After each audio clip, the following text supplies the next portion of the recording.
The only people who don't want to disclose the truth are people with something to hide.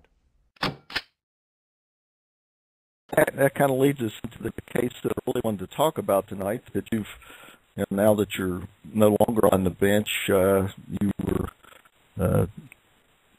didn't win re-election in 2018, as I understand, so you've been in private practice since then, I believe. Is that correct? Yes, that's right. Okay. And you became involved at a fairly late stage here in a case called Jordan v. Reed, which was followed by Linda Jordan. And how did you hear about that case? Well, she called me up on the phone. She said that she was in trouble, that she had brought a case against the Secretary of State back last August to try to keep President Obama off the ballot. And she lost her case within a couple of days. It was dismissed. She appealed it to the state Supreme Court. Nobody really was interested in hearing her case on the merits. Rather, the court then dismissed her case as frivolous, directed the clerk of the court to assess an award of reasonable attorney fees against her, and hit her with a $13,000 award. And at that point, she'd had enough of representing herself and came to me, and I discovered that the Attorney General, who had sought the $13,000 award, never told the clerk that he had actually charged the Secretary of State about $3,500 for the representation, but yet he had obtained an award 3 or 4 times that amount. So that was one of the main talking points that I had in trying to set this award aside. It's still pending. I think we're going to be able to do it, but it's not over yet. Let's talk a little bit about that. I know we talked just before the start of the show, and you said you weren't there at the beginning of the case. Now, I listened to another radio show where Ms. Jordan was on. I want to go into the details, some of the details, I want to go into the details of the case. First, she said she asked 8 attorneys to take her case originally, and they all refused. Do you know why they refused? That's right. She said that she went to numerous lawyers to try to get some help, and they turned her down. I guess that they were worried about being labeled as birthers or out there, and thought of some of them said that they just disagreed with her politically and wouldn't represent her. But that's not my attitude at all. I think that if people can make a reasonable deal about paying their lawyer, that I'm happy to represent them if I can, and I don't really care what other people think about me. That's not my problem. That's their problem. I'm here to try to bring justice to the individual. Okay, but do you think her case as filed was frivolous, the original case?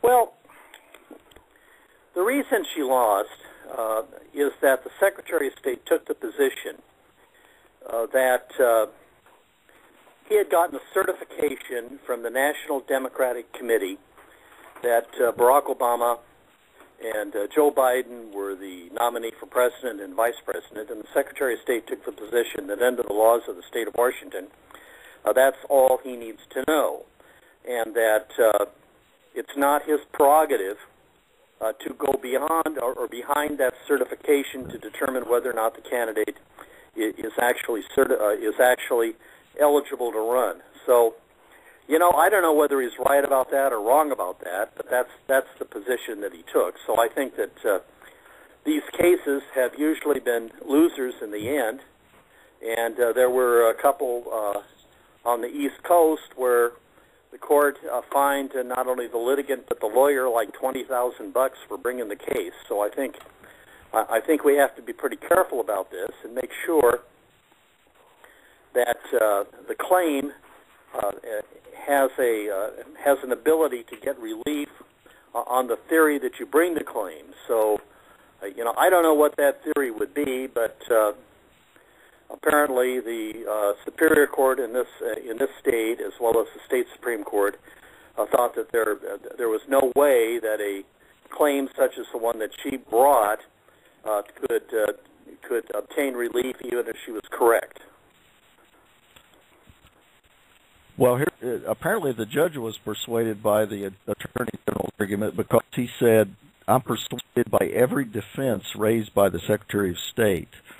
And the main points of the case were that she failed to name an indispensable party, which was the President Obama, that the court lacked subject matter jurisdiction because it's not the Secretary of State's job to determine the President's eligibility, and that your Ms. Jordan misconstrued the law on what the Secretary of State had to do. And as a matter of fact, he concluded, and he said, I can conceive of no reason why this lawsuit was brought except to join the chorus of noise in that blogosphere. This case is dismissed. That pretty much sounds like the judge thought it was frivolous, doesn't it? Yes, right. He did. He did think it was frivolous, and that's what he did. So you really didn't answer my question. I assume you've read some of the earlier papers in this case. Do you think it was frivolous? Well, look, I think that Linda Jordan brought this case in good faith. I don't think she could get from here to there in the context of this case. If that's your question, I think that she thought the merits of her claim through. I think that she had evidence to support her claim, but that she could not surmount the situation where that it was out of the department of the Secretary of State to, even if he believed it, to stop Barack Obama from being on the ballot. And I think that was the central problem here in this case. Okay. Although, beyond that, I mean, let's be honest about this. No matter what the context of the case, if the court heard it on the merits, and she would come forward with her evidence, and if the court ever ruled in her favor or the favor of anybody else taking a similar position, that would be catastrophic. It would upset the apple cart, and the system is not going to permit that to happen. And that's the sad, the sad reality of our current situation. Well, let's talk about her evidence. Did she have any admissible evidence? Well, I think that the thrust of her argument and her evidence was that Barack Obama's birth certificate was forged. And she had some declarations from individuals who purported to be experts on that who testified that they thought it was forged. So that was her evidence. But like I said, it kind of goes to a point that the Secretary of State said didn't matter as far as what his job was. Well, what do you believe? Is President Obama eligible? Well, personally, I'd like to see some evidence, not just a negative type evidence saying that there's a problem with his paperwork, but rather some positive evidence showing that he was actually born someplace outside the country, where he was born, when he was born, what the circumstances were, and I haven't seen that evidence. So you believe he's eligible then, from the evidence you've seen?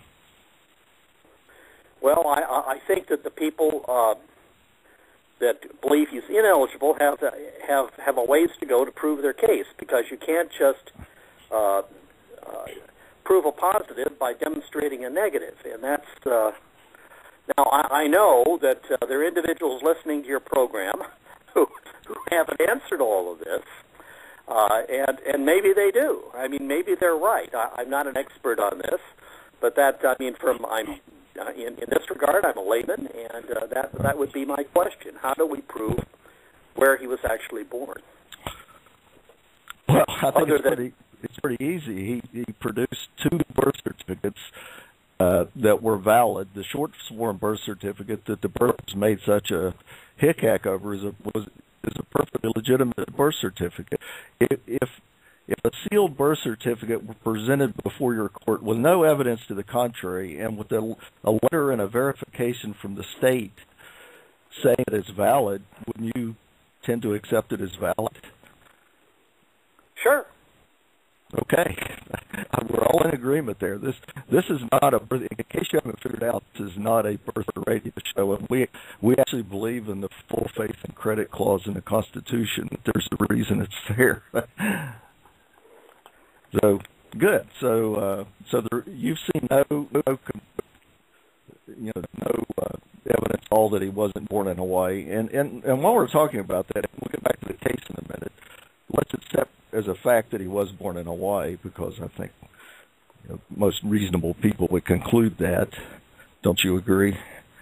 That he was not born in Hawaii? Or No, that he was born in Hawaii in 1961. Well, I that's my assumption. I guess there were a couple of notices in local newspapers at the time, so in Hawaiian newspapers of the birth. So you've got to go some to overcome that, it seems to me. I agree. Now, by his birth in Hawaii, in the fact that he's 35 years old, and that he was a resident of the country 14 years before running for president, then he's eligible, correct? If those points are all correct. Yes, yeah, sure. And I take it then you don't buy into the birther theory that's being pushed lately, especially with the emergence of potential candidates like Marco Rubio and the Senator Cruz, that you do not have to, it doesn't matter, your parentage doesn't matter. They're putting this theory that, and it's actually been adjudicated in some of these birth cases, that both of your parents have to be citizens or you're not a natural born citizen. You don't buy into that, do you? No, I don't, but I don't claim to be an expert on this either. Okay. Well, I've read quite a bit about it, and we've had two presidents now who only had one parent as a citizen, Chester Arthur and Barack Obama, and it really was never even brought up when Obama was a candidate. It was only brought up after the election. They are not near Baghdad. Don't believe them. They are nowhere. This is silly. The only people who don't want to disclose the truth are people with something to hide.